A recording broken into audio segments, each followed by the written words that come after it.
Well, here we are in the middle of a cost of living crisis. Food, petrol, medicine, transport, rent, electricity, insurance, mortgage, repayments, you name it, the price of everything is going up. However, while workers, students, mortgage holders, small businesses are all getting smashed, corporations are making record profits. Real wages are going backwards, but company profits are at record highs. Inequality is increasing before our very eyes. And yet here we are today.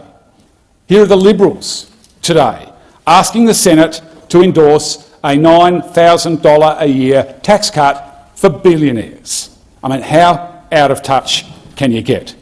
Tax cuts for the super rich that will further fuel inflation, that will further fuel inequality and make the cost of living crisis worse for everyone except for those who are already very wealthy. But that's what you expect from the Liberals. But the real issue here is the Australian Labor Party.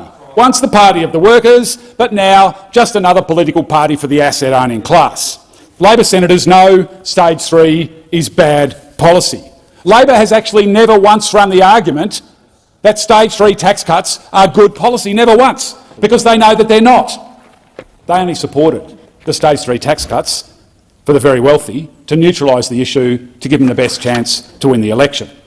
Make no mistake about this, Labor's policy on the stage 3 tax cuts boils down to this. They're not going to do the right thing because they promised to do the wrong thing.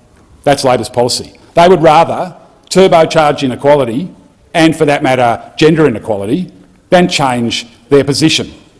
$250 billion in tax cuts, 3/4 of which go to the top 20% of income earners, and twice as much of the benefit goes to men than to women. If Labor had the political will, they could unlegislate the legislated tax cuts. The numbers are there in this parliament, in this Senate and in the House, if Labor was prepared to do the right thing by this country. But they're not. That's why the stage 3 tax cuts are no longer the Liberal stage 3 tax cuts, they are Labor's stage 3 tax cuts. Because if they're not prepared to ditch them, then they're going to have to own them.